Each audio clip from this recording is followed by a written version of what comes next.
d'aller dans Ésaïe 48. Prenons Ésaïe 38. Ésaïe chapitre 38, verset 1 au verset 8. Ésaïe 38, verset 1 à 8. La Bible dit ceci, nous lisons. En ces temps-là, Ézéchias fut malade à la mort. Le prophète Ésaïe, fils d'Amoz, vint auprès de lui et lui dit, ainsi par l'Éternel, donne tes ordres à ta maison, car tu vas mourir, et tu ne vivras plus. Ézéchias tourna son visage contre le mur et fit cette prière à l'Éternel. Ô Éternel, souviens-toi que j'ai marché devant ta face avec fidélité et intégrité de cœur, et que j'ai fait ce qui est bien à tes yeux. Ézéchias répandit d'abondantes larmes. Puis la parole de l'Éternel fut adressée à Isaïe en ces mots. Va et dis à Ézéchias, ainsi par l'Éternel, le Dieu de David, ton père. J'ai entendu ta prière et j'ai vu tes larmes. Voici, j'ajouterai à tes jours 15 années. Je te délivrerai, toi et cette ville, de la main du roi d'Assyrie. Je protégerai cette ville. Et voici de la part de l'Éternel le signe auquel tu connaîtras que l'Éternel accomplira la parole qu'il a prononcée. Je ferai reculer de 10 degrés en arrière avec le soleil, l'ombre des degrés qui est descendue sur les degrés d'Akaz. Et le soleil recula de 10 degrés sur les degrés où il était descendu. Que quelqu'un dise Amen. Père Céleste, nous bénissons ta parole. Nous te rendons grâce car tu es fidèle. Laisse que ta parole ce soir accomplisse son but en nous. Père, nous nous humilions sous ta très sainte main. Viens nous aider. Viens éclairer notre entendement. Seigneur mon Dieu, que tous ceux qui représentent un blocage à ta parole disparaissent. Père, nous avons besoin de toi. Nous nous abandonnons entre tes saintes mains, Saint-Esprit. Viens révéler Jésus dans nos vies. Père, nous te bénissons. Dans le nom puissant et glorieux de Jésus, nous avons prié. Amen. Prenez place, s'il vous plaît. Alléluia. Que le nom du Seigneur soit béni.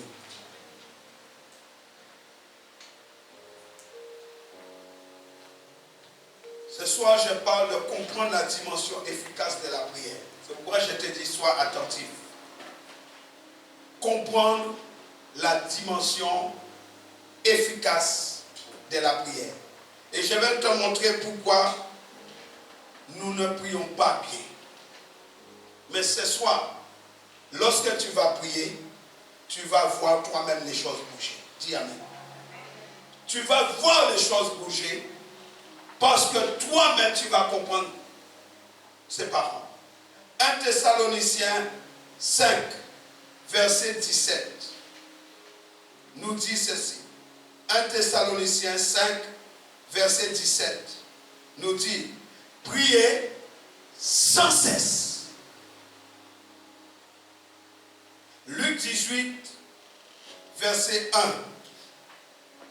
Nous allons voir quelques passages ensemble et nous entrons dans la profondeur. Luc 18, le premier verset.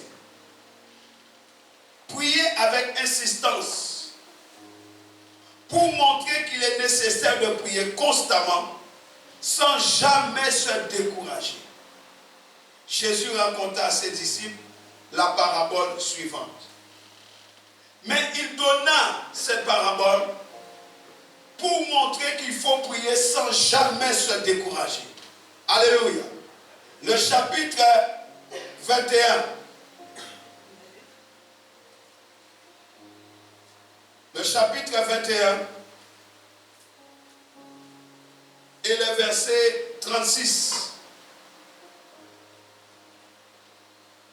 Restez sur vos gardes et priez sans relâche. Que Dieu vous donne la force d'échapper à tout ce qui doit arriver et de vous présenter debout devant le Fils de l'homme. Restez sur vos gardes. Priez sans aucune relâche. Alléluia. Ephésiens 6, 18.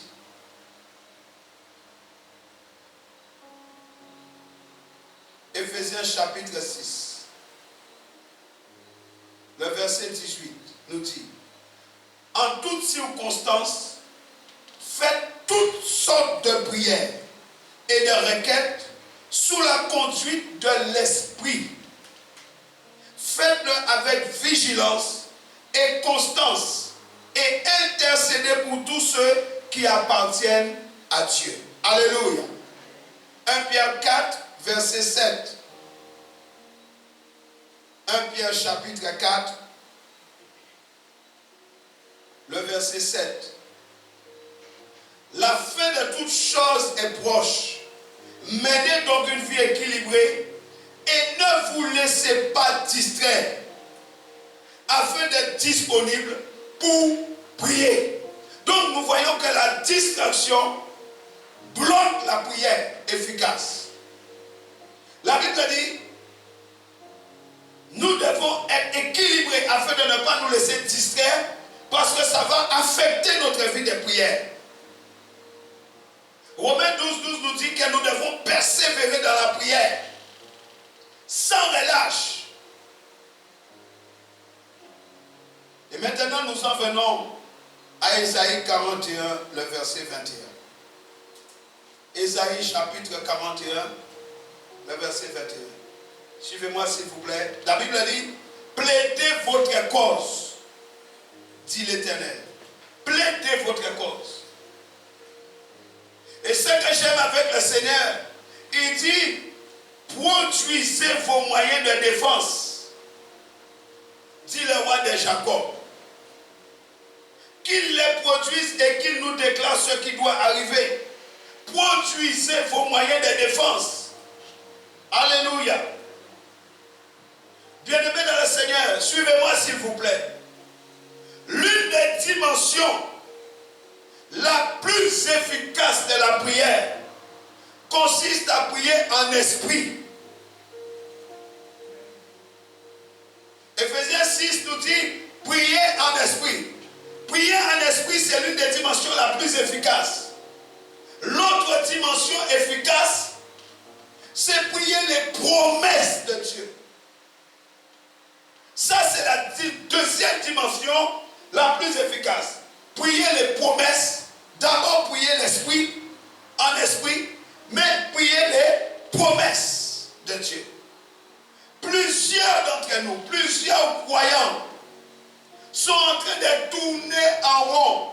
Turn around, turn around, turn around. Ils sont en train de tourner en rond et ils croient qu'ils sont en train de prier alors qu'ils n'ont jamais prié. Mes amis, quand Dieu m'a montré ça, j'ai dit: waouh. Beaucoup sont en train de tourner en rond parce qu'ils croient qu'ils ont prié, mais en fait ils n'ont jamais prié. Ils se fatiguent et pensent que cela ne marche pas. Je me suis toujours demandé: mais comment quelqu'un, au sortir des prières, déclare qu'il est fatigué? Ça m'a toujours étonné. La prière renforce, la prière fortifie. Mais j'entends quelqu'un qui dit: ah, je reviens de prière, je suis épuisé. Ce n'est pas normal. Ça veut dire qu'on n'a jamais prié. Parce que la prière ne fatigue pas. Dis Amen. La prière ne fatigue pas. Quand Jésus est revenu du désert, il était revêtu de puissance. Moïse était sur la montagne, il a fait 40 jours et 40 nuits. Quand il est redescendu, on ne pouvait même pas le regarder. Dis à ton voisin: la prière ne fatigue pas. Mais dis-lui: la prière rend plus fort. Dis Amen à cela. Dis encore Amen à cela. Dieu dit dans Ésaïe 41, verset 21, produisez vos preuves. Plaidez vous-même et produisez vos preuves. Bien-aimés, notez ceci. Notez bien ceci. La parole de Dieu définit les limites de l'engagement de Dieu envers nous. la parole de Dieu définit les limites de son engagement envers nous. S'il vous plaît, notez ceci. Dieu ne peut pas être engagé avec nous en dehors des limites de sa parole. Parce qu'il dit, je veille sur ma parole pour exécuter ce qu'elle dit. Il ne s'engagera pas avec nous en dehors des limites que lui impose sa propre parole. Ça veut dire pour nous que nous devons approcher la prière comme un système légal du royaume de Dieu. Est-ce que nous sommes ensemble? Nous devons approcher la prière comme un système légal du royaume dans lequel nous sommes.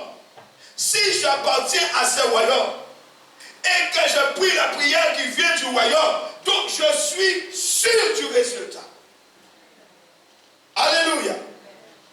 Donc, il ne suffit pas de dire, Seigneur, fais ceci pour moi. Seigneur, fais cela pour moi. Mais, il faut être capable de dire sur quelle base il doit le faire. Il dit dans Isaïe 41, verset 21, produisez vos preuves. Mais sur la base de quoi il va le faire? Ne dis pas, Seigneur, change ma vie. Seigneur, guéris-moi. Seigneur, restaure-moi. Mais sur la base de quoi? Seigneur, je suis fatigué de cette situation. Je suis fatigué des difficultés financières. Je suis fatigué des dettes. Je suis fatigué des attaques de l'ennemi. Je suis fatigué de la sorcellerie. Tout ça, c'est bien. Mais sur la base de quoi? Hello? Le Seigneur dit, apportez mes paroles à moi. Dans la prière. Qui comprend ce que j'ai dit? Apportez ma parole à moi. Dans la prière. Je ne prie pas ce que j'ai fait. Je dois lui apporter sa parole. Je dis, Seigneur, restaure-moi. Mais je dois savoir quelle est sa parole qui a dit qu'il me restaure. Seigneur, guéris-moi. Sur quelle base? Je viens sur la base de la parole qui dit que par tes meurtrissures, je suis guéri. Donc je viens sur une base légale. En tant qu'enfant du royaume, je proclame les décrets du royaume. C'est toi qui as dit que je suis guéri par les meurtrissures de ton fils. Je viens sur cette base-là. Et j'ai dit, Seigneur, j'ai besoin que tu me guérisses. Il regarde, il dit, oui, je l'ai dit. Et mon fils a dit que tout était accompli. Donc je t'ai guéri. Vous comprenez cela? Vous comprenez cela, bien-aimé? Tu dois passer à un autre niveau ce soir. Dis, ce soir, je passe à un autre niveau. Dis, ce soir, je change de dimension de prière. Dis amen pour toi-même. Bien-aimé dans le Seigneur, il dit, apportez-moi l'épreuve. Lorsqu'on ne prie pas sur la base légale de la parole de Dieu, j'ai dit que la parole de Dieu définit les limites de son engagement avec nous. Lorsqu'on ne le fait pas, on ne fait que reporter un problème. Voilà pourquoi les mêmes problèmes reviennent dans notre vie. On a prié pour un problème de maladie. Ok, on voit un mois après, 2 mois après, la même chose revient. Pourquoi? Parce que quand on a fait, le diable, qu'est-ce qu'il fait? Il ne va pas t'empêcher de le faire. Parce qu'il sait que si tu comprends comment le faire, ça disparaîtra définitivement. Qu'est-ce qu'il fait? Il te fait comprendre que la manière de prier qui n'est pas bonne fonctionne. Donc tu ne vas pas t'inquiéter de cela, puisque tu dis que ça marche. Mais en fait, ça ne marche pas. Tu n'as fait que retarder un problème. Parce qu'il ne veut pas que tu comprennes. Parce que si tu comprends, tu vas le chasser. Alléluia. Alléluia. Jésus a utilisé ce processus. Le Seigneur dit, apportez-moi mes paroles à moi dans la prière. Sans cela, on ne fait que reporter la situation. On ne fait que reporter le même problème. Et Jésus a utilisé ce processus dans Luc 4. Il dit, il est écrit, il est écrit, il est encore écrit. C'est ce qui donne la puissance à ta prière. Ce sont les Écritures. Ce n'est pas ce que l'on dit, mais le fait de dire ce qui est écrit qui donne la puissance à ta prière. On ne peut pas dire ce que l'on veut en priant. On ne peut pas dire ce qui ne va pas en priant. Mais c'est quand nous connectons ce qui ne va pas à ce qui est écrit que nous prions. Alléluia. Tu commences à prier quand tu connectes ce qui ne va pas dans ta vie à ce que la parole dit. Qui est avec nous? Tu comprends? J'ai un problème de santé. J'ai mal. Oui, j'ai mal. Mais je dois connecter ce qui ne va pas dans ma santé à ce que la Bible dit concernant ma santé. Il est écrit qu'il m'a guéri de par ses meurtrissures. Donc mon problème là doit être connecté à ce que dit la parole. Il est écrit que par ses meurtrissures je suis guéri. Donc je connecte ce qui va mal dans ma vie à ça. Et là je prie. Vous avez compris? Vous avez compris cela? C'est aussi simple. Bien aimé dans le Seigneur, il est temps de compliquer Jésus. Il est temps d'arrêter de compliquer Jésus. C'est notre modèle. La parole de Dieu contient 3 choses principales. Note ça. Il y a 3 choses dans la parole de Dieu. À chaque fois que l'on ouvre la Bible, on interagit avec ces 3 choses-là. Numéro 1, chaque fois que tu vas ouvrir ta Bible, tu vas interagir avec ces 3 choses. Numéro 1, les promesses de Dieu. Numéro 2, les principes du royaume de Dieu. Et numéro 3, les prophéties. Chaque fois que tu ouvres la Bible, tu interagis avec ces 3 choses. Les promesses, les principes et les prophéties. Il faut qu'à un moment donné, on arrête de dire aux gens, priez, priez, priez, priez, priez. Mais il faut leur dire, apportez les Écritures qui soutiennent ce que nous disons. Apporte les Écritures qui soutiennent ce que tu demandes. C'est alors que tu commences à prier.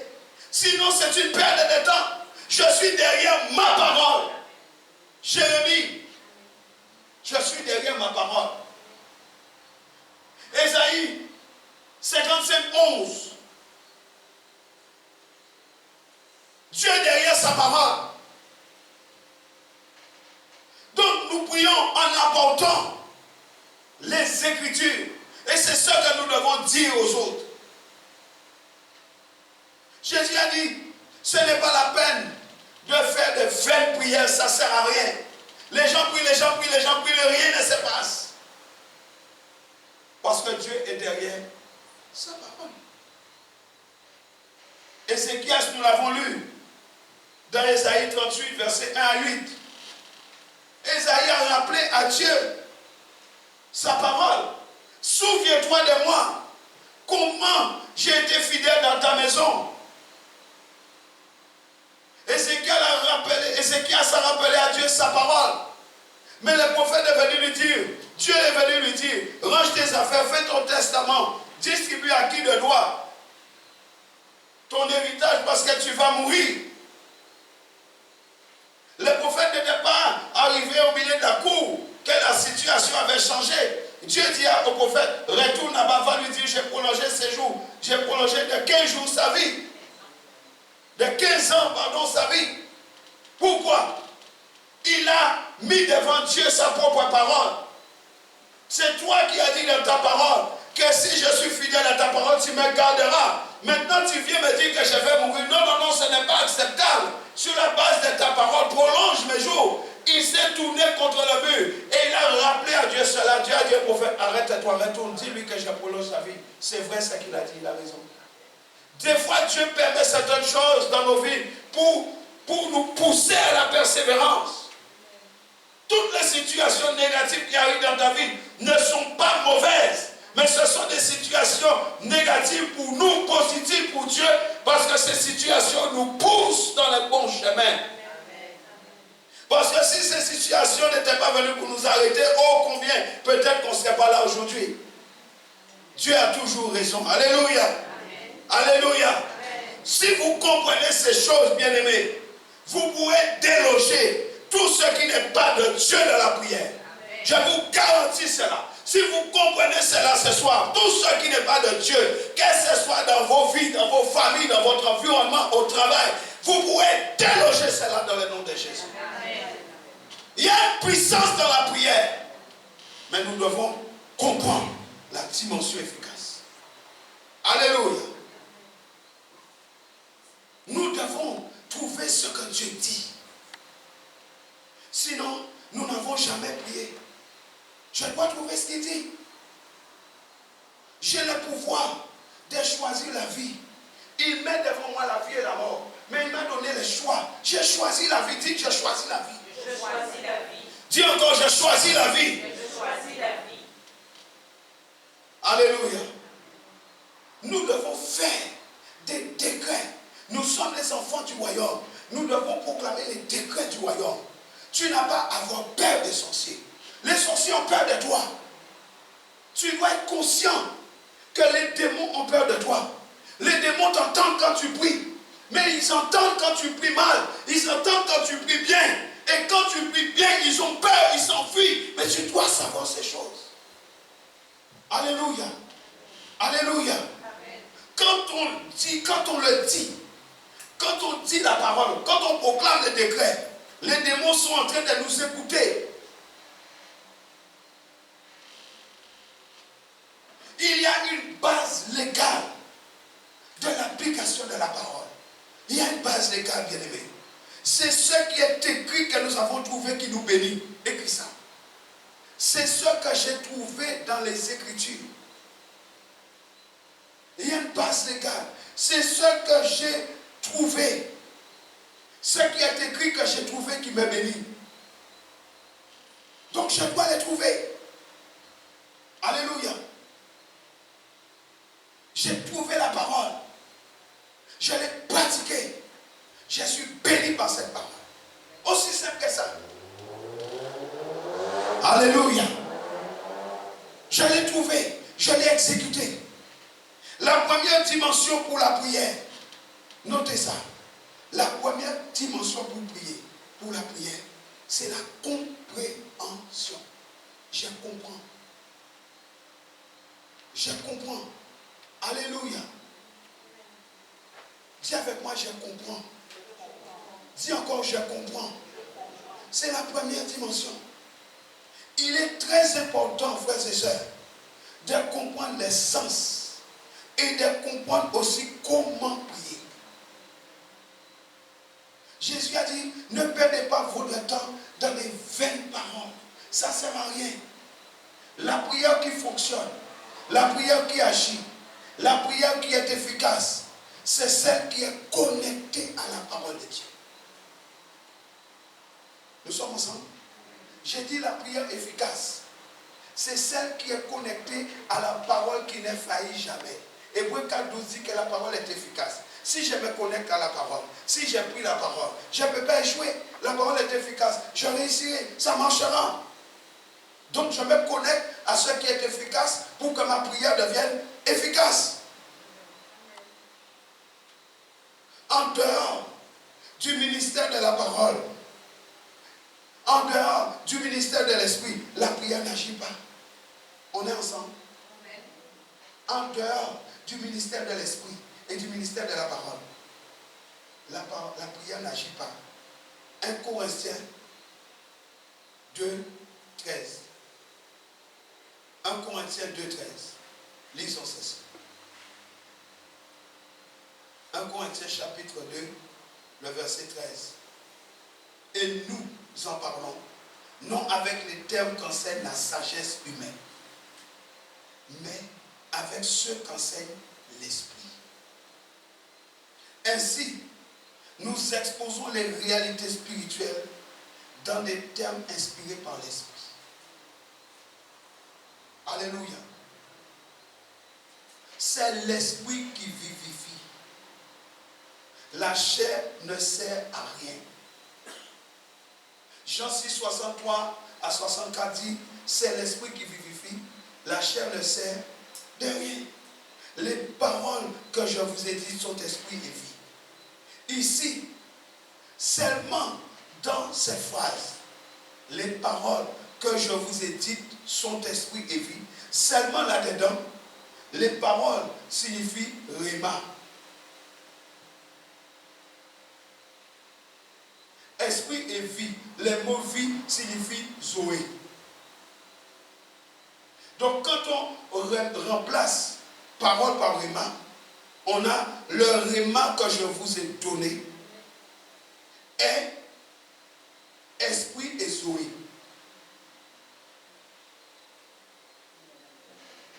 Et la Bible continue, mais il en est ainsi parmi vous qui ne croient point.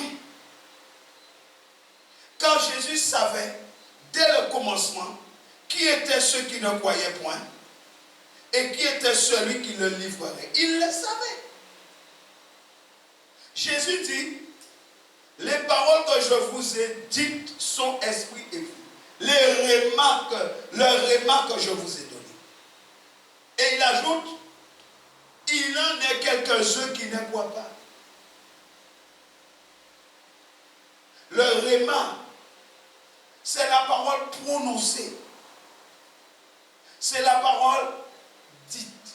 C'est pourquoi je dis aux enfants de Dieu, quand tu es chez toi, quand tu es dans ta chambre, fais deux sortes de prières. Tu peux prier dans ton cœur. Parce qu'il y en a qui disent, ah, de toute façon, Dieu sonde dans les cœurs et connaît. Oui, ne prononce jamais. Et tu vas voir si jamais les choses vont changer. Il y a la parole, il y a la parole. Mais quand il y a un moment donné où Dieu veut entendre, il veut t'entendre. Ta bouche devient une trompette. Il veut entendre les sons de la trompette. Il faut lui donner la trompette. Des fois, on vient, mais on prie dans le cœur. Parce qu'on est frustré ou alors on ne veut pas qu'on entende notre prière. Bien-aimés, écoutez-moi, un conseil que je vous donne. Quand vous venez ici, vous venez seul. Vous comprenez? Même si vous êtes accompagné, considérez que vous êtes seul en connexion avec le Saint-Esprit. Ça veut dire que tout ce qu'il y a autour de vous, ce n'est pas votre problème. Le seul problème que vous avez, c'est votre connexion avec le Saint-Esprit. Point très. Si vous commencez à regarder, qu'est-ce qu'ils vont dire? Qu'est-ce qu'ils vont faire? Vous allez passer à côté parce que la distraction bloque la prière. Et l'ennemi, il est champion de la distraction. Ne vous laissez pas distraire. C'est vous et Dieu. Alléluia. Il faut déclarer. Le rhéma, c'est la parole dite. Le rhéma, c'est la parole prononcée. Ça vient de annoncer en grec, qui signifie réo. Ça signifie annoncer, prononcer. Et ça se rapporte uniquement aux paroles de Dieu prononcées par la bouche des prophètes. Et dans l'Ancien Testament, les prophètes ont fait cela. Moïse est un prophète qui a déclaré ses paroles dans Deutéronome 18, 18. La Bible dit, alors s'accomplit ce qui avait été annoncé par Jérémie le prophète. Dans Matthieu 2, 17. Jean est celui qui avait été annoncé par Ésaïe les prophètes dans Matthieu 3, 3. Il est encore écrit, vous avez entendu qu'il a été dit aux anciens dans Matthieu 5, 21. N'avez-vous pas lu ce que Dieu a dit? Matthieu 22, 31. La Bible dit, c'est dont a parlé le prophète Daniel dans Matthieu 24, verset 15. La Bible dit encore, il fut dit à Rebecca dans Romains 9, 12. Donc vous voyez, le rhéma est donc la parole dite. Et Jésus est venu dire ces paroles. Mais aussi Dieu le Père, à travers ses envoyés, les prophètes et les anges ont parlé le rhéma de Dieu. Et la Bible dit, l'homme vivra de toute parole qui sort de la bouche de Dieu, Matthieu 4, 4. C'est le rhéma. C'est le rhéma qui te fait vivre. Si Dieu t'a dit que tu vas vivre, c'est un rhéma qui va te toucher. Au contraire, prie pour la personne. Job. Job a prié pour ses ennemis. Dieu dit, si tu ne pries pas pour eux, ils vont mourir. Vous comprenez? L'homme vivra de toute parole qui sort de la bouche de Dieu. C'est ça qui nous fait vivre. La Bible dit que Pierre se souvint de la parole que Jésus avait dite. Matthieu 26, 75. Pierre s'est souvenu de cette parole. Il dit, qu'il me soit fait selon ton réma, ta parole. Luc 1, 38. Le réma de Dieu fut adressé à Jean dans le désert. Luc 3, verset 2. Pierre a dit, mais sur ta parole, réma, je jetterai les filets. Ne jette pas ton filet n'importe comment. Mais sur quel réma tu jettes les filets? Luc 5, 5. La Bible dit, et elle se souvint des paroles réma de Jésus. Luc 24, verset 8. Tu dois te souvenir du réma. Tu dois parler les rémas. Tu dois entendre les rémas. Tu dois jeter les filets sur les rémas. Tu dois marcher dans les rémas. Tu dois faire tout dans les rémas. Tu dois vivre par les rémas. Tu vas voir. La parole a le pouvoir de te garder en vie. La croix, Jésus a accompli les paroles d'Ésaïe. La Bible dit, Ésaïe avait dit, mais il était blessé pour nos péchés. Et c'est par ces meurtrissures que nous sommes guéris. Ésaïe 53, 5. Jésus est venu, il n'a pas accompli. Répondez-moi. Jésus n'a pas accompli cela. Il a accompli. Et cela est devenu un réma. Il a accompli ce que Ésaïe avait dit. Alléluia. Dis gloire à Dieu. Jésus l'a accompli pour nous, bien-aimés. Donc, quand tu prends cela, par ces meurtrissures, je suis guéri. Le fait que tu le dises, ça devient réma. Tu prononces la parole de Dieu.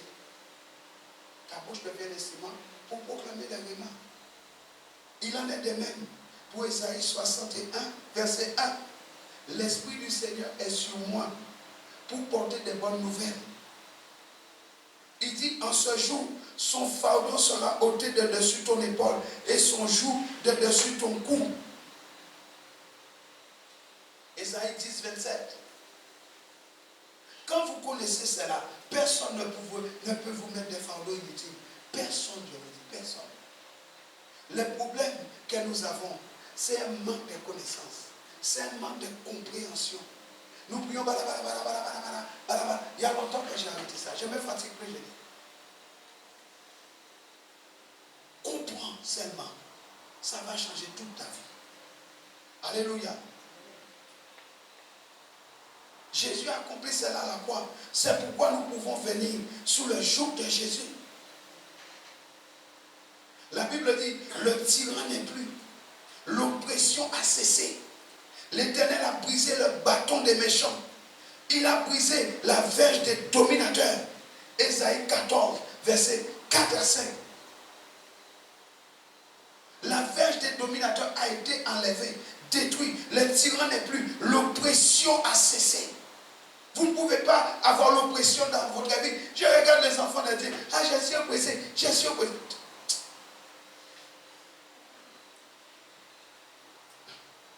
Le bâton du tyran lui a été enlevé. Rappelle-lui ça. Tu veux m'oppresser? Mais où est ton bâton? Tu veux dominer ma vie? Mais avec quoi tu vas dominer ma vie? Je suis assis dans les lieux célestes. Je connais. Tu veux me dominer? Mais je suis assis au-dessus de toi.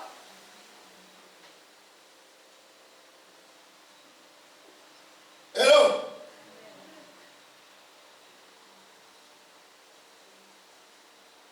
Pour nous qui sommes nés dans le royaume de Dieu, ce réma est accompli. Dis ce réma est accompli. Dis ce réma est accompli. Est-ce que tu es un enfant de Dieu? Est-ce que tu es du royaume de Dieu? Dis ce réma est accompli pour ma vie. Au nom de Jésus. La Bible dit, tu es monté sur les hauteurs. Tu as mené la captivité captive. Psaume 68, verset 19. Dis aujourd'hui, je décrète que la captivité a été emmenée captive. Au nom de Jésus. C'est une réalité. Alléluia. Nous sommes sauvés de la mort éternelle. Mais nous pouvons vivre aussi dès maintenant la guérison de notre corps, la guérison de notre âme. Nous pouvons être libérés des fardeaux et des jougs de Satan. Nous pouvons échapper à l'oppression de l'ennemi. Nous pouvons échapper à la captivité du diable. Nous pouvons entrer dans la vie Zoé abondante promise par Jésus. Je suis venu afin que mes brebis reçoivent la vie et la vie avec abondance. Dis, je reçois seulement au nom de Jésus-Christ. Jean 10, 10. Alléluia. Mes amis, les disciples ont vu Jésus en train de prier. Ils ont regardé. Ils ont dit, hey, c'est quoi tu pries là? On ne connaît pas ce modèle-là. On ne connaît pas ça. Jean-Baptiste nous a montré, j'ai vu, mais ça là, ce modèle-là, on ne connaît pas. Je parle de la prière de notre Père que Jésus a communiqué à ses disciples. Et cette prière doit être la base de toute prière qui nécessite un exaucement de la part de Dieu. Pourquoi? Jésus a dit, voici comment vous devez prier. Tu achètes une machine. On te dit, voici comment ça doit fonctionner. Tu fais fonctionner la machine sans lire la notice. C'est normal que tu retournes toujours chez Bête. Toutes les semaines, tu es chez Darty. Oh, la machine que vous m'avez vendue, elle est défectueuse. Oh, la machine que vous m'avez vendue ne marche pas bien. Tu vas là-bas, madame, vous avez lu la notice. Non, non, non. Oh oui, oui. Oh, en fait, je ne sais pas. Mais vous avez oublié d'appuyer sur ce bouton. D'accord, merci beaucoup. À la prochaine, vous repartez. La semaine d'après, vous revenez. Oh, je ne comprends pas. J'ai essayé de mettre un programme, ça n'a pas marché. Madame, vous avez mis la notice. Oh, oui, oh non, en fait, non. En fait, peut-être, je ne sais plus trop. Vous avez vu? Vous avez vu qui est en bas? Il y a un levier en bas. Vous ne l'avez pas appuyé. Ah, d'accord, ok. Je vous remercie. Merci beaucoup. Vous êtes gentil. La semaine d'après, vous revenez. Mais vous fatiguez les gens. Allez de la notice tranquillement. Mais vous lisez la notice. Alors, voici comment vous devez. Les modus operandi. C'est compliqué? Il y a nos voisins, c'est compliqué. Donc si je ne fais pas ça, je n'ai jamais prié. Maintenant, je vous pose la question. Avez-vous déjà prié?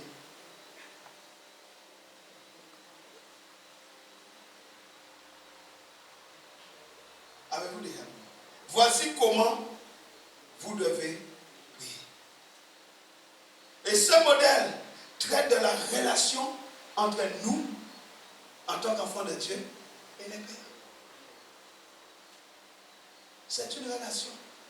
Jésus a dit, autrement dit, voici comment vous pouvez rentrer en relation avec votre Père. Et cela répond cette demande essentielle que nous pouvons formuler. Jésus commence et dit, dites, notre Père qui est aux cieux. Nous commençons par nous adresser à Dieu comme notre Père. Ce n'est pas ton beau-père. Ce n'est pas ton cousin. Nous commençons par notre Père. Ça veut dire celui qui est capable de prendre soin de toi. Celui qui pourvoit à tous nos besoins. Celui qui assure notre développement, notre croissance, notre maturité. Il veille sur nous à tous les niveaux. Le mot Père souligne notre lien filial avec lui. Et nous nous reconnaissons ses enfants. Nous nous reconnaissons comme étant ses enfants.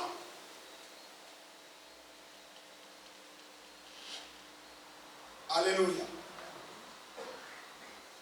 C'est un mot simple, un mot direct, mais aussi chargé de beaucoup d'affection. Un mot chargé d'amour. Il y a beaucoup de chrétiens qui sont secs. Secs de chez secs. J'ai acheté des tablettes de chocolat. Coach, le noir. Il était avec moi. Il m'a dit, tu connais Ezekiel? Il va aller dedans s'il lève. Il l'a vu. Il n'avait pas encore vu, mais il l'a vu. Ce midi, c'est l'après-midi, il l'a vu. Il a dit, ah, il y a du chocolat. Il est allé, il m'a regardé, il a cassé, il a pris. Pourquoi? Il sait que c'est mon job. Il m'a regardé, c'est le signe d'approbation. Je te regarde et je prends. Tu vas l'étrangler comme ça.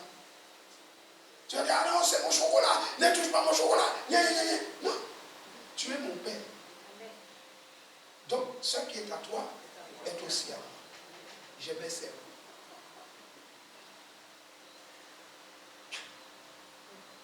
Il n'arrête pas de faire le va-et-vient. J'ai acheté des raisins. Il fait le va-et-vient. Il lave, il prend son bol. Il prend une grappe comme ça là. Il met dans son bol. Il mange ça. Et il me demande si je veux. Je peux te laisser si tu veux. Mes raisins. Notre Père, il est comme ça. Il dit, si vous qui êtes méchants, vous pouvez donner du pain. Et moi, qui suis Dieu et Père, combien je peux vous donner plus que ça? L'affection, l'amour. La Bible dit, notre Père, qui est aux cieux. Ça nous invite à reconnaître que Dieu n'est pas un Père terrestre. Il est radicalement différent de nous. Il nous permet de louer sa grandeur. Il nous le permet. C'est un privilège que nous avons de louer la grandeur de Dieu. Alléluia. Ça nous montre les moments de prière. Dans notre moment de prière, ça nous montre, ça nous donne un motif de confiance. Quand tu pries Dieu, ton Père qui est aux cieux, viens avec la confiance. Tu n'as pas besoin d'avoir peur de lui. Si mon fils a peur de moi, il ne va jamais prendre. Ah, mon papa est terrible. Mon papa, c'est un dévoreur. S'il me voit, il va m'étrangler, il va me tuer. Mais non, il a confiance que même s'il les prend, même si je me fâche, mais il ne va rien me faire. Parce que c'est mon Père. Je peux lui faire confiance. Alléluia. Va avec la confiance chez ton Père. Nous nous reposons sur la puissance de Dieu. Sa présence intime dans notre cœur. Va dans l'intimité de ton Père. Je rentre dans l'intimité de mon Père. Jésus dit ensuite, que ton nom soit sanctifié. Ça veut dire que nous appelons un Dieu reconnu pour être un Dieu saint. Ça signifie trois choses. Ce qui est solide, ce qui est inébranlable, ce qui n'est pas terrestre et ce qui est lavé du péché par le sang de Jésus. Ce qui est solide et inébranlable, ce qui n'est pas terrestre et ce qui est lavé par le sang de Jésus. Que ton nom soit sanctifié. Alléluia. Alléluia. Que ton règne vienne. Numéro 2. Deuxième demande. Que ton règne vienne. Cette deuxième demande est particulièrement forte. Parce que le règne de Dieu est déjà venu une fois sur terre et s'est manifesté en Jésus-Christ. Le seul homme en lequel Dieu a régné entièrement. Et lorsque nous disons que ton règne vienne, nous demandons à Dieu d'étendre son royaume sur la terre entière et de libérer les cœurs du péché. Alléluia. Notre fin, c'est Dieu vers qui le mouvement de notre cœur tend à double titre. Nous voulons sa gloire et nous voulons jouir de cette gloire. Il s'agit d'abord de la direction que nous portons à Dieu lui-même et ensuite de celle par quoi nous nous aimons nous-mêmes en Dieu. De là, notre première demande, que ton nom soit sanctifié, exprime notre désir de la gloire de Dieu. Quand tu dis, Seigneur, que ton nom soit sanctifié, ça exprime ton désir de cette gloire. Jésus a dit, je leur ai donné ma gloire. Mais tu dois la désirer. Que ton nom soit sanctifié, ça exprime ton désir de la gloire. Et lorsque tu dis, que ton règne vienne, c'est ce par quoi nous demandons de parvenir à la gloire de Dieu et de son règne. Que ton règne vienne, c'est ce par quoi tu demandes de parvenir à cette gloire. Le premier, c'est ton désir de la gloire. Le deuxième, c'est ce par quoi tu demandes de parvenir à cela. Alléluia. Alléluia. Est-ce que nous comprenons cela? Est-ce que nous avons compris? Troisième demande. Que ta volonté soit faite sur la terre comme au ciel. La troisième demande de la prière, c'est un acte d'abandon au Seigneur. Lui seul sait ce qui est mieux pour nous. Il est le seul à pouvoir nous guider. Et il nous guide par son Saint-Esprit. En comprenant les paroles de Jésus, nous acceptons de lui faire confiance et de remettre notre vie entre ses mains. Qui va aller chercher ta vie dans les mains de Dieu? Dis-moi qui? Dis-moi qui? Nous perdons trop de temps dans les cinémas. Les gens, les sorciers, ils ne peuvent rien. C'est de l'intimidation. Au contraire, dites-leur d'arrêter de se fatiguer. Donne-leur un conseil. Mon ami, arrête de te fatiguer. Ta vie est cachée en Christ avec Dieu. Je fais confiance à Dieu. Ma vie est entre ses mains. Alléluia. Jésus lui-même l'a dit. Au moment de l'angoisse, devant sa mort imminente, Jésus a dit, Père, dans Luc 22, 42, si tu veux, éloigne de moi cette coupe. Cependant, que ce ne soit pas ma volonté, mais la tienne qui s'efface. On veut à ta vie, dis Seigneur, pas ma volonté, la tienne. Et comme sa volonté c'est de te garder en vie, il va régler les problèmes. C'est puissant, non? Que ta volonté soit faite sur la terre comme au ciel. Nous sommes appelés à accepter pleinement la volonté de Dieu. Nous sommes appelés à accepter pleinement son plan pour notre salut. Nous sommes appelés à observer cela. Nous lui demandons son aide divine pour arriver à voir ce qui est bon pour nous. Dis avec moi, Seigneur, donne-moi ton aide. Donne-moi ton aide. Viens m'aider. Viens m'aider. Au nom de Jésus. Au nom de Jésus. Quatrième demande. Jésus enseigne, donne-nous aujourd'hui notre pain de ces jours. Au cœur de ces demandes divines se trouve une demande beaucoup plus simple, beaucoup plus humaine, celle de la nourriture. Donne-nous aujourd'hui notre pain quotidien. Demander ce pain, c'est reconnaître notre humble humanité.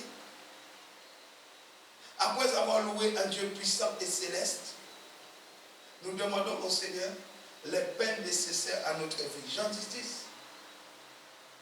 Il ne s'agit pas uniquement de nourriture vivante, mais aussi de nourriture spirituelle,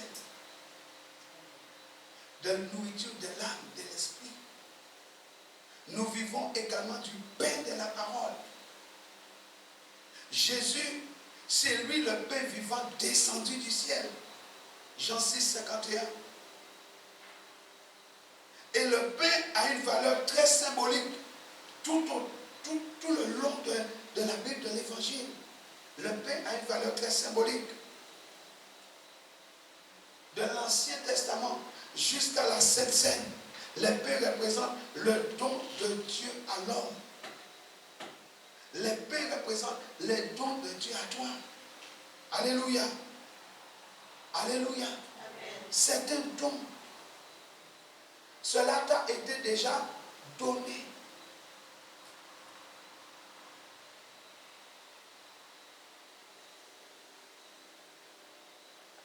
Jésus dit, cinquièmement, pardonne-nous nos offenses comme nous pardonnons aussi à ceux qui nous ont offensés. Nous avons vu que les 4 demandes qui ont précédé portaient sur des biens utiles pour nous donner des parvenus à la vie éternelle. Les 4 demandes. À partir de ce passage-là, à partir de maintenant, à partir de ce niveau de la prière, toutes les demandes consistent en des obstacles à éviter afin d'atteindre le but. 4 niveaux pour parvenir à la vie éternelle. Maintenant, nous entrons dans des niveaux qui consistent à éviter ce qui peut t'empêcher d'atteindre ce but. Des fois, nous-mêmes, nous détruisons tout ce que nous avons bâti avant. Alléluia. Cette parole nous invite à un double pardon. Demander pardon à Dieu pour nos péchés et les reconnaître, mais aussi arriver à pardonner aux autres. N'oublie jamais, le pardon est double. Ce n'est pas Seigneur, je te demande pardon. Non. Je te demande pardon, mais je pardonne. Alléluia. Dieu et Jésus, ils sont amour. Fais en sorte que ton cœur soit toujours saturé d'amour. Ainsi tu seras fils de ton Père.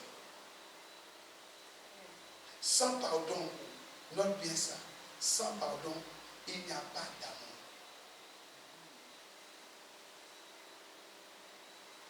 Les gens aiment, mais en tenant les gens dans leur cœur. Comment tu peux aimer? Sans pardon, il n'y a pas d'amour. Ah, il m'a fait mal, il m'a fait mal. Sans pardon, il n'y a pas d'amour. Et sans cela, nous n'avons pas accès au Père, nous n'avons pas accès au Fils, et le Saint-Esprit ne peut rien faire pour toi. Alléluia. Le pardon, note ça, le pardon est une condition nécessaire afin que nous puissions poursuivre notre chemin vers la sainteté. C'est une condition nécessaire pour marcher dans le chemin de la sainteté.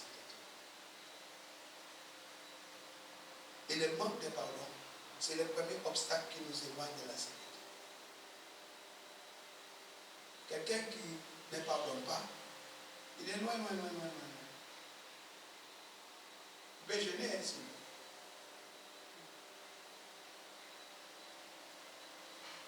J'ai dit, tout ce qui vient nous montre comment nous devons faire attention aux obstacles pour atteindre le but. 6e demande. Jésus dit, ne nous laisse pas entrer en tentation. Ne nous laisse pas entrer. La tentation est le second obstacle qui nous éloigne de la sainteté. Cette phrase du Notre Père est la seule à être formulée de manière négative. Ne nous laisse pas entrer. Souligne bien entrer. Qu'est-ce que la tentation? Et c'est là que beaucoup se trompent. Tenter, c'est éprouver ou encore mettre à l'essai. Lorsque l'homme est tenté, c'est sa vertu qui a été éprouvée, afin de voir s'il est bon à se porter au bien. Il peut être ainsi incité au mal. Y résister, c'est faire preuve de grande vertu. La tentation n'est pas un péché, note. La tentation n'est pas un péché. Jésus a été tenté en toutes choses.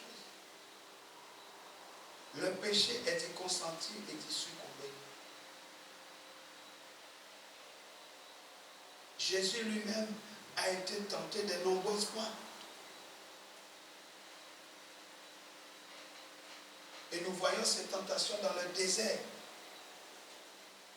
Note ceci, la tentation fait partie du chemin à la suite du Christ.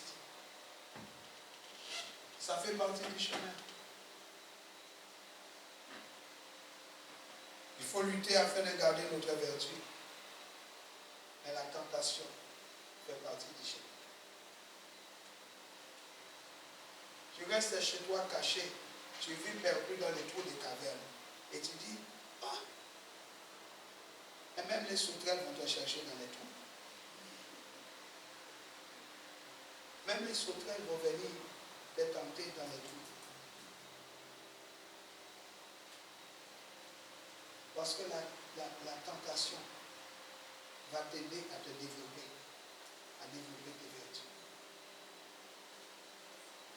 Comment tu vas résister si tu n'en as jamais été confronté? Alléluia. Comment tu vas faire? Matthieu 26, 41 dit, veillez et priez pour ne pas entrer en tentation. L'esprit est ardent, mais la chair est faible. Jésus nous livre là le moyen le plus efficace de ne pas succomber à la tentation. La prière. C'est par la prière que nous nous approchons du Christ. Et c'est par la prière que nous pouvons trouver les forces de nous éloigner du mal.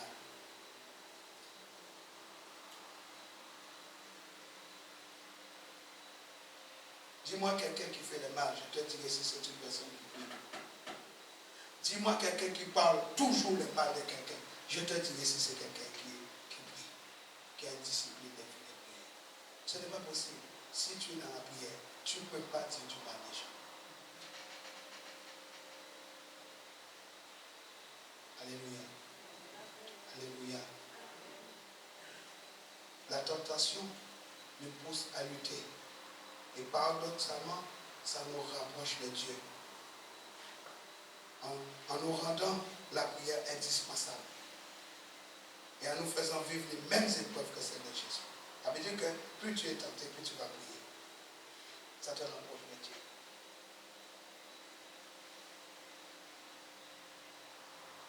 La prière n'est pas là pour nous fournir une sorte de remède contre la tentation. Non. Mais la prière est là pour nous donner le courage de surmonter cette épreuve. Alléluia. Ça t'encourage. Pour surmonter cette épreuve, tout en nous ouvrant à Dieu et en lui faisant confiance. Il y a des situations qui vont venir. Je racontais comment j'ai eu cette situation ce matin.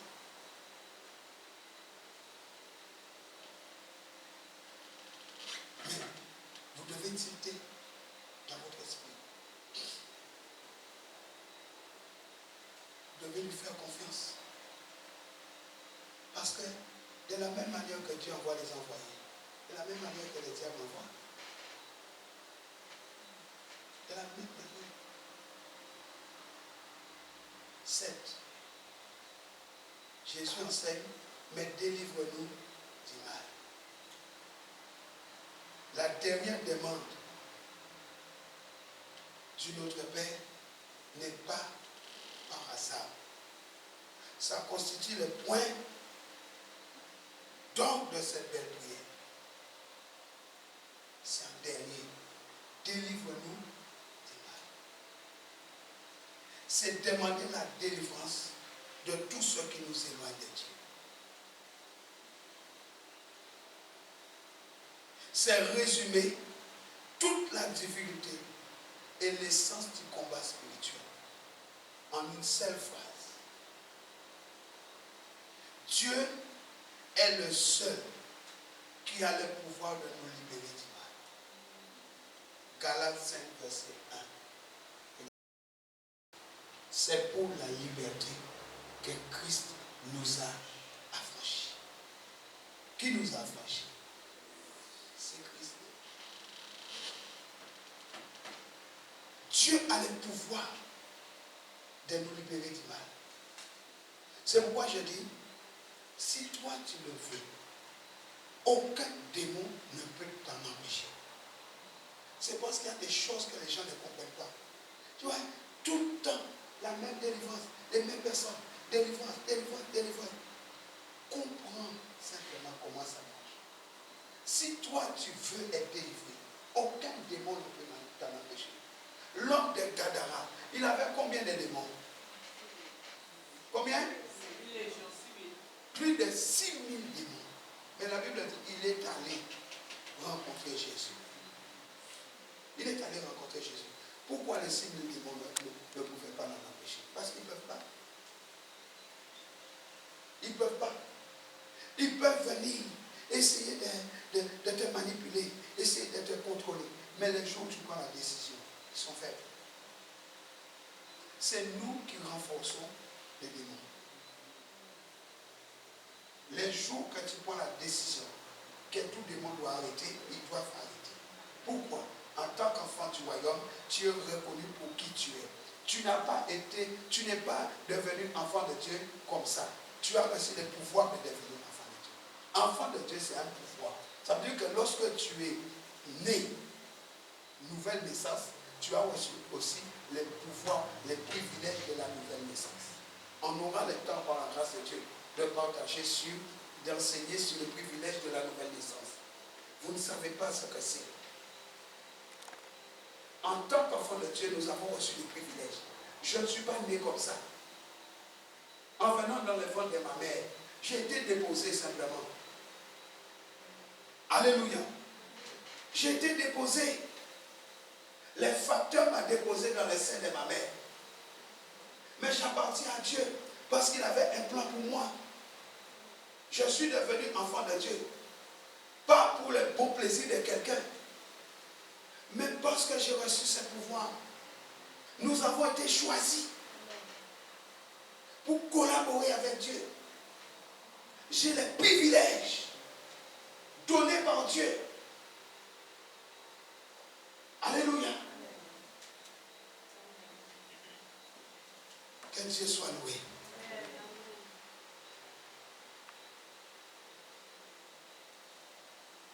Jésus dit dans Jean 17, verset 15, Père, je ne te demande pas de les enlever du monde, mais de les garder du mal. Alléluia. Je ne te demande pas de les enlever du monde, mais gardez-les du malin. Donc si tu es là et que tu as donné ta vie à Jésus, sache que tu es gardé. Amen. Dis, je suis gardé. Je suis gardé. Tu dois le savoir. Tu es gardé du malin. Il ne peut faire que ce que tu l'autorises. Dis aujourd'hui, je retire à Satan. Et à ses démons. Et à ses agents. Tout droit légal sur ma vie. Au nom de Jésus-Christ. Dis amen à cela. Amen. Je vais dire quelque chose. Mes soeurs. Il y a une chose que vous devez savoir. Et notez ça. vous êtes un portail. Je vais vous donner un secret. Je vais vous révéler ce secret. Les femmes, vous êtes un portail. Vous savez pourquoi? Quand Dieu veut amener un homme sur la terre, il passe par une femme. Donc vous êtes le portail par lequel un homme sort au ciel pour venir sur la terre.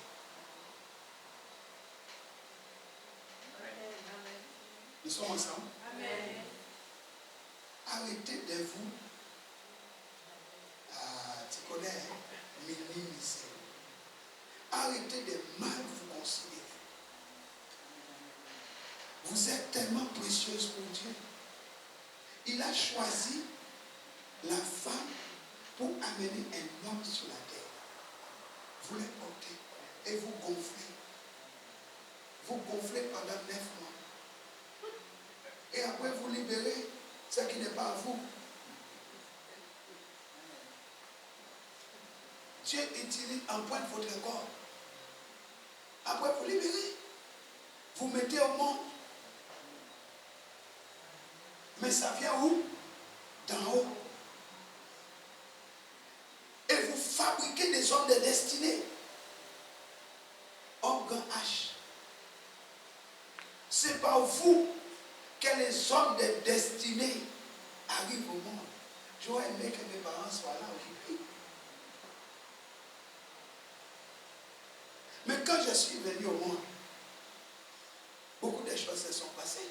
Personne ne donnait ça. Personne n'a prophétisé ça. Est-ce que tu savais ce qu'allait devenir ton fils, ce qu'allait devenir ta fille, ce qu'elle va devenir, ce qu'il va devenir, tu n'en sais rien. Tu as peut-être une idée, tu vois peut-être quelque chose, mais ce que tu ne sais pas, c'est que ce que Dieu a pour lui, pour elle, c'est plus grand encore.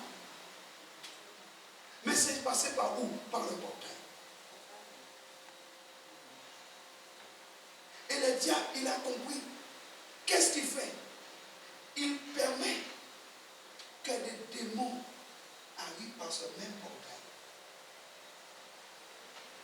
Et les gens mettent au monde des démons. Parce qu'elle te visite la nuit et couche avec toi la nuit. Et tu engendres des démons. Parce qu'ils prennent la sémence et avec ça ils font des bébés. Et ils libèrent les démons, ils retournent les démons sur la terre avec la sémence qu'il a pris. Et toi, tu deviens un fournisseur des démons. C'est ce qu'il est en train de faire dans le Cameroun. Parce que les gens sont allés faire le bénéfice. Ils sont allés se consacrer à la sirène des eaux. C'est parfait. Ils peuvent recevoir la sémence divine.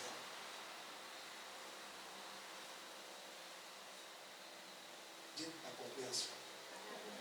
Dites la connaissance. Nous devons prier les promesses de Dieu. Nous devons prier en esprit. Faites en tout temps et par l'esprit toutes sortes de prières. Et quand nous prions en intelligence les promesses. Ça nous évite de tourner en.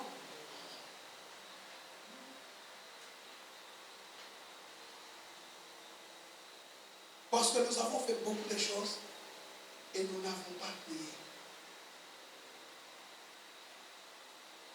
Nous n'avons pas prié. Je vais vous donner un exemple. Des mauvaises prières.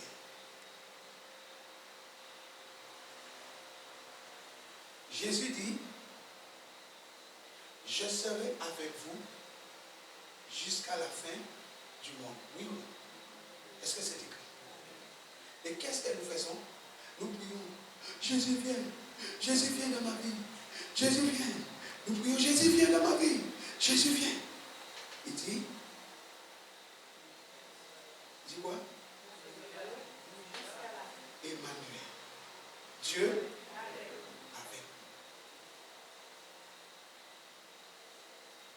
Donc si tu lui dis, j'ai besoin de quelqu'un, viens mon frère. Viens là. Tu es avec moi, non? Dis-moi de venir. Non, non, non, non. Dis-moi de venir. Comme si tu m'attendais. Appelle-moi. Qu'est-ce qu'il fait depuis le temps? Viens. Mais qu'est-ce qu'il fait depuis le temps? Viens. Non, mais tu dis, mais qu'est-ce qu'il fait depuis le Qu'est-ce qu'il temps? fait depuis le temps? Et tu continues, ne t'arrête pas. Mais viens. Mais viens. Qu'est-ce qu'il fait depuis le temps? Vous qui les regardez, vous pensez quoi? Il a un problème. Hein? Oui, il perd du temps. Ça veut dire qu'il a un gros problème. Vous le regardez, vous dites, attends, mais le frère, il est bien ou quoi? Il a un souci. Il demande à quelqu'un de venir. La personne est là. Mais encore, la personne est attachée à lui. Mais il dit, mais où il est? Depuis le temps que je l'attends, je n'aime pas ça. Je ne supporte pas ça. Il est là. C'est ça que nous faisons. Merci. Nous ne voyons pas Jésus qui est là. Et nous sommes en train de dire, viens Jésus. Et nous le négligeons.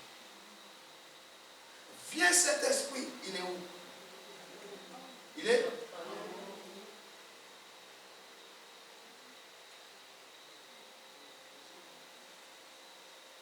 Tu invites quelqu'un, la personne est assise dans ton salon, et tu dis, oh, j'aime pas ça avec un tel. Depuis le temps, il n'est jamais arrivé. Mais qu'est-ce qu'il fait comme ça? Qu'est-ce qu'il fait comme ça? La personne est assise là. Vous le négligez. Et c'est ce que nous faisons. Nous négligeons le Saint-Esprit. Nous négligeons Jésus. Par manque de connaissance.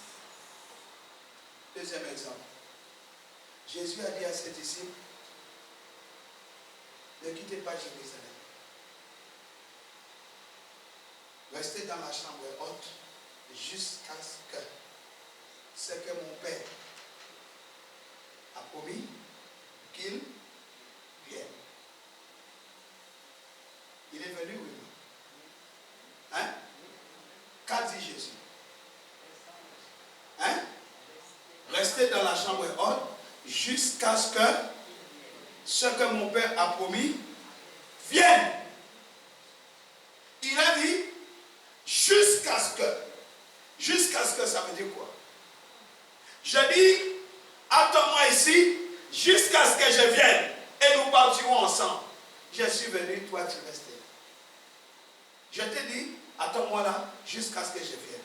Ça veut dire que lorsque je suis venu, lorsque je viendrai, tu me rejoindras. On partira ensemble. Mais je suis venu, tu es toujours là. Je suis parti, tu es toujours là. Ça veut dire quoi? Ça veut dire qu'il y a beaucoup d'enfants de Dieu qui sont encore bloqués dans la chambre. Tu dois quitter la chambre. Beaucoup d'enfants de Dieu sont encore bloqués dans la chambre haute. Jésus dit, jusqu'à ce que mon Père a promis vienne. Ça veut dire que tant qu'ils n'avaient pas reçu la puissance du Saint-Esprit, qui allait les aider à prier, qui allait les aider à contenir une vie équilibrée dans ce monde dangereux, ils ne pouvaient pas quitter Jérusalem, ils ne pouvaient pas quitter le lieu où la manifestation de l'unité de Dieu se faisait ressentir. Maintenant que l'Esprit est venu, l'Esprit de Dieu est descendu sur les 120. Ils ont reçu la manifestation de la puissance de Dieu et ils priaient en langue. Ils ont quitté la chambre haute. Pierre fit un discours, il a gagné plus de 3000 âmes. Ils sont sortis. Mais nous sommes bloqués dans la chambre haute parce que nous avons peur. Qu'est-ce que ça veut dire? Rester dans la chambre haute.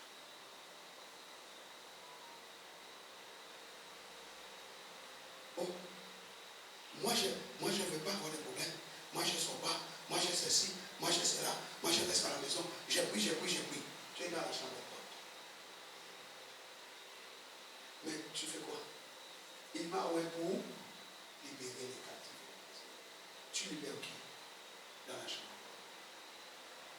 savez, bien aimé, Samson, dans l'Ancien Testament, dans Juge 14, et vous lirez les restes jusqu'à 14. L'onction dans la vie de Samson, c'était quoi? On, off. On, off. On, off. L'onction venait quand Samson devait accomplir une mission particulière. Mais l'onction ne restait pas sur lui. Quand il fallait saisir la mâchoire d'âne, l'onction était là. Quand il fallait tuer le lion, l'onction était là. Quand il fallait se battre contre les Philistins, l'onction venait. Mais après l'onction, c'était off. Mais nous, le Saint-Esprit, est-ce qu'il est parti? Il est en toi. Il est resté. Il y a ton voisin, il est resté. Dis, il est en moi, il est là. Ça veut dire que s'il est là, je peux prier la prière efficace parce qu'il prie en moi. Quand je ne sais pas prier, il prie en moi. Il intercède par des soupirs inexprimables. Voilà pourquoi, en priant par l'Esprit, je prie efficacement. J'ai pris une prière qui est exaucée parce que l'Esprit sonde les profondeurs de Dieu. L'Esprit prie selon ce que Dieu dit parce que le Saint-Esprit, il vient pour honorer Jésus. Le Saint-Esprit, il dit ce que Jésus a dit. Il glorifie Jésus. Donc quand je prie par l'Esprit, je glorifie Jésus. Et le Père fait tout ce que son Fils dit. Nous sommes ensemble. Le Saint-Esprit honore les Fils. Et le Père honore les Fils. Le Saint-Esprit nous rappelle tout ce que Jésus a dit. Et le Père fait tout ce que son Fils a dit. Parce que le Père a dit, je fais tout ce que mon Fils dit. Parce que c'est moi qui l'ai envoyé et il m'a honoré. Mon Fils a obéi. Donc tout ce qu'il dit, il l'a fait parce qu'il a fait ce que moi je lui ai dit. Comme c'est ma parole et que je n'ai pas d'autre limite que ce que ma parole me dit pour agir dans la vie d'un homme. Donc si mon Fils l'a dit, je ferme les yeux, je dis oui, je valide. Donc si j'ai pris l'Esprit qui sonde les profondeurs, je sais que ce que l'Esprit a dit, c'est ce que mon Fils a dit. Et ce que mon Fils a dit, c'est ce que moi j'ai dit. Donc valide. Maintenant, la deuxième dimension de la prière, j'ai pris les promesses. Mais les promesses viennent de qui? C'est moi Dieu qui ai donné les promesses. C'est moi Dieu qui ai dit, je ne te délaisserai point. Donc si tu me dis, Seigneur, tu m'as dit que tu ne me délaisseras point, je reconnais que c'est moi qui ai dit ça. Donc je suis lié à ma parole. Je suis fidèle à ma parole. Je ne peux pas passer pour un menteur. Donc j'ai dit que je suis fidèle. Je suis fidèle. J'ai juré par moi-même. Donc si tu me dis ce que j'ai dit, je suis dans l'obligation d'honorer ce que moi j'ai dit. Parce que c'est moi qui ai dit. Je suis derrière ce que j'ai dit. Quelqu'un me comprend? Lorsque vous priez, bien aimé, changez votre manière de prier à partir de ce soir. Arrêtez ces prières inutiles. Priez en esprit et priez la promesse de Dieu. Si vous dites à Dieu, je suis fatigué de cette situation, rappelez-lui sur quelle base vous êtes fatigué. Vous êtes fatigué, mais sur quelle base? Quelle est la parole qui parle de ce que vous dites? Je suis fatigué, mais sur quelle base? Il dit dans Isaïe, plaidez votre cause, proposez l'épreuve. Nous adressons des requêtes à Dieu. Mais Dieu est un juste juge. Nous avons un intercesseur, un souverain sacrificateur qui intercède pour nous auprès du Père. Mais il faut qu'il ait, c'est notre avocat. L'avocat doit avoir des preuves pour fournir la paix royale. Quelle preuve que tu fournis? Fournis les preuves de la parole. Tu es oppressé. L'ennemi t'oppresse. Galates 5, verset 1. C'est pour la liberté que Christ m'a affranchi. Seigneur, tu n'as pas dit que tu m'as affranchi. Mais règle le problème de l'oppression. Je suis fatigué avec cette oppression parce que tu m'as dit que c'est pour la liberté que tu m'as affranchi. Mais voilà que l'ennemi essaie de m'oppresser. Voilà que l'ennemi essaie de me mettre en prison. Voilà que l'ennemi essaie de me mettre en cage. Galates 5, verset 1 dit que c'est pour la liberté. Donc je proclame ma liberté au nom de Jésus. Là-bas, le verdict non coupable, libérez-le. Les anges descendent et règlent le problème. Voilà pourquoi Paul et Silas dans la prison louaient Dieu. En fait, ils étaient en train de dire à Dieu, n'oublie pas ce que tu as dit. L'ange est venu automatiquement les relâcher. Parce qu'il était impossible qu'ils restent en prison. Dieu peut permettre certaines choses dans votre vie, dans notre vie, mais c'est lui qui les permet. L'ennemi n'a rien à dire. Madian a oppressé, a oppressé, a oppressé, a oppressé. Parce qu'au jour où Israël désobéissait, Madian a fait son beurre. Parce que le peuple désobéissait. Le peuple s'était tourné vers les Baals. Mais la Bible dit, quand le peuple a crié à Dieu, qu'est-ce que Dieu a fait? Il a envoyé un libérateur, il a envoyé Gédéon. Et par Gédéon, Dieu a dit à Madian, hé Madian, je t'ai permis 7 ans, maintenant tu arrêtes ça. Dieu a réglé le problème de Madian. Rien ne peut nous arriver dans notre vie sans que l'Éternel l'ait permis. Ne vous occupez pas du cinéma. Le cinéma du diable. Rappelez-lui qu'il a été dépouillé. Colossiens 1, 14, 15. Rappelez-lui que Jésus t'a ridiculisé. Jésus t'a dépouillé. Il t'a traîné publiquement au spectacle. Tenez-vous debout face à l'ennemi. Ne reculez pas. Le problème est là. Nous n'avons jamais prié. Nous parlons beaucoup. Bala, bala, bala, bala, bala. Donc nous appelons ça prier. Non. Prier, c'est dire à Dieu ce qu'il a dit. Qui a compris? Je dis à Dieu ce qu'il a dit. Dieu est fidèle à sa parole. Dieu est derrière sa parole. Dieu accomplit sa parole. Dieu exécute sa parole. Voilà pourquoi Jacques nous dit, ne vous bornez pas à écouter, mais mettez la parole en pratique. La prière, c'est la pratique de la parole. Note ça. La prière. Prier, c'est pratiquer la parole. Alléluia. C'est ça, prier. Quand je prie, je ne fais rien d'autre que de pratiquer ce que Dieu m'a dit. Si quelqu'un est malade, qu'il aille trouver les anciens prieront pour lui en faisant une onction d'huile et le malade sera guéri. C'est écrit. Donc si tu as un problème, tu vas trouver un ancien, il priera pour toi et tu viens avec la foi et le malade est guéri. Nous compliquons tellement les choses. Bien aimé, je vous en supplie, arrêtons de compliquer. Ce n'est pas le temps de compliquer les choses. Tu dois voir et manifester la puissance du royaume. C'est le temps où nous devons manifester la gloire de Dieu. C'est ce temps-là. Il dit, je répandrai sur vous mon esprit. Je répandrai mon esprit sur toute chair. Nous sommes dans les temps où Dieu répand son esprit. C'est un temps où tu dois marcher dans la puissance de l'esprit de Dieu. Parce que tu as un souverain sacrificateur qui intercède pour toi. Tu as Jésus avec toi. Est-ce que nous sommes conscients que Jésus est avec nous?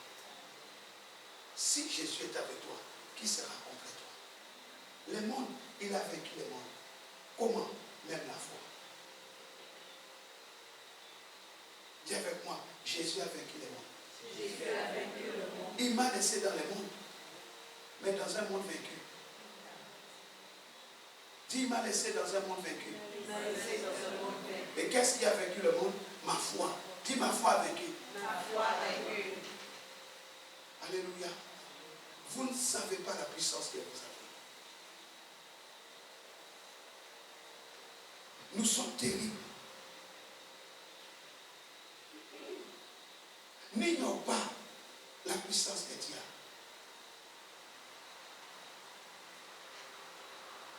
Alléluia.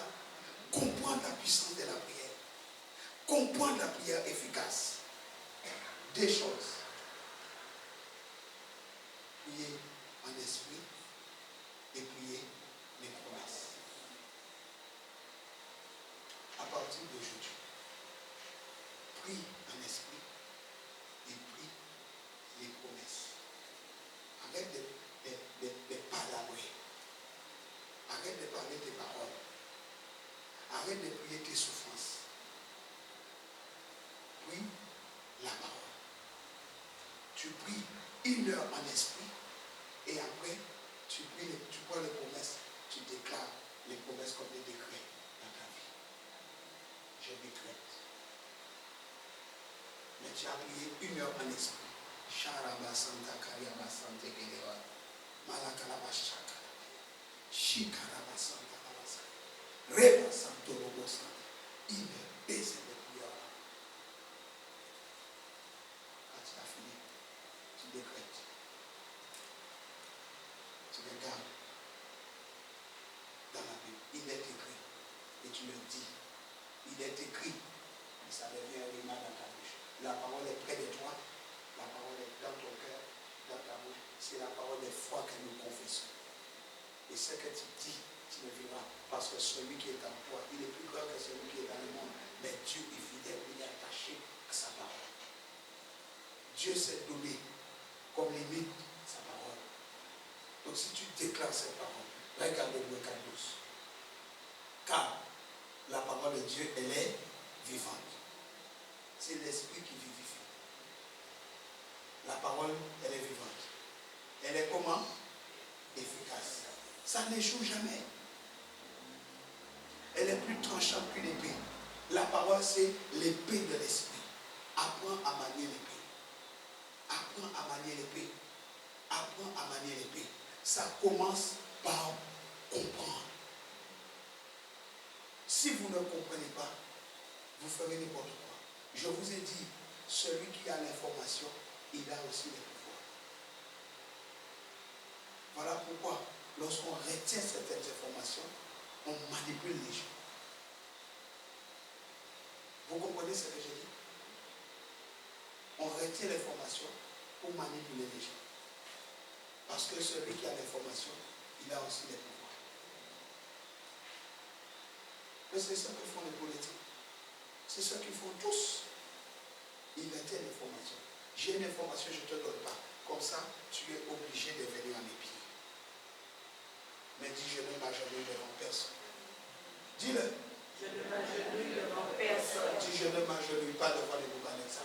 Je ne m'agenouille pas devant les Boubanetza. Ne t'agenouille devant personne. Tu t'agenouilles seulement devant ton Dieu. Peu importe le prix que tu dois payer, ne t'agenouille jamais devant les gens. S'il n'est pas d'accord, il n'a qu'à garder ses affaires. Et tu lui dis bien, de toute façon, tout ce que tu as à moi. Ce qui est à mon père, il est écrit que je suis héritier. Vous devez décréter les décrets du royaume. Esther était née pour changer les décrets d'Aman. Vous restez tranquille et vous dites, mais j'ai pris. Ce que vous ne savez pas, c'est que l'ennemi, lui, il met en place pour vous des décrets sataniques pour détruire vos vies, pour détruire vos familles, pour détruire vos enfants. Si vous ne comprenez pas la dimension du ciel, si vous ne comprenez pas que c'est une guerre de royaume à royaume, vous allez faire des prières inutiles et vous allez les regarder mourir. Lorsque l'ennemi a mis en place des décrets pour détruire nos vies, et je vous ai dit aujourd'hui, c'est un temps marqué dans les calendriers sataniques. Les vendredis 13, c'est un temps marqué où des esprits impurs, Vénus, Hérodiade, Aphrodite sont relâchés. Donc l'ennemi vont pousser les sorciers, vont pousser les marabouts, vont pousser les féticheurs. Tous ceux qui s'adonnent à la sorcellerie vont proclamer des décrets dans ces jours. Si vous n'avez jamais compris que vous devez prendre les contrôles du jour, vous allez rester gentiment et vous allez, au nom de Jésus, Satan, je te chasse. Démons de criblage, je te chasse. Démons de dépression, je te chasse. Tu vas chasser les démons. Les démons, ils disent, ok, tu me chasses, je pars. Il va partir. Mais le décret est là. Qu'est-ce qu'il va faire? Il va revenir. Vous comprenez? Quand Aman a publié les décrets, ils se sont bien arrangés pour libérer les décrets dans toute la capitale. Partout, c'était marqué « Tuez les Juifs ». C'était affiché « Dès que vous voyez un Juif, tuez-le ». Mes amis, imaginez que ce décret est publié dans toute la Guadeloupe.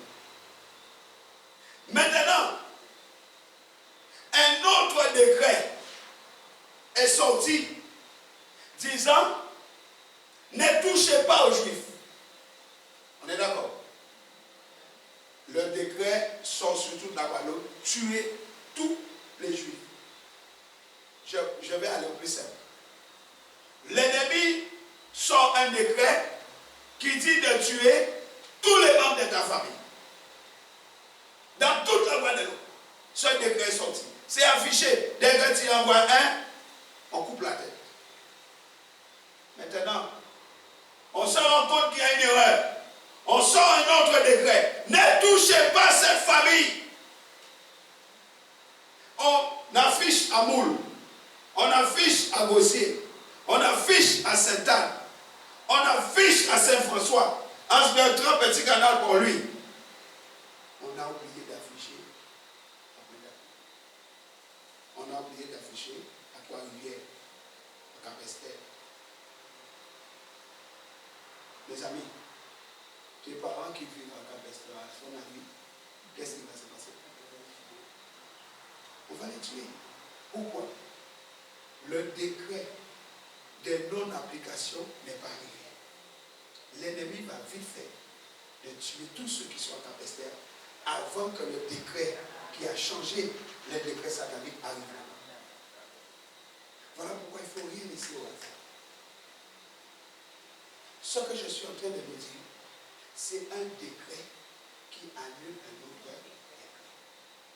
Tous les décrets qui ont été faits sur ta vie doivent être annulés par un autre décret. Si tu chasses Aman, le décret reste. Aman va partir, mais le décret qui dit de te tuer n'a pas changé. Par contre, lorsque tu vas changer le décret, Aman va mourir. Parce que Aman est lié à son décret. Mais si tu chasses Aman, tu ne détruis pas le décret. Qui a compris? Qui a compris?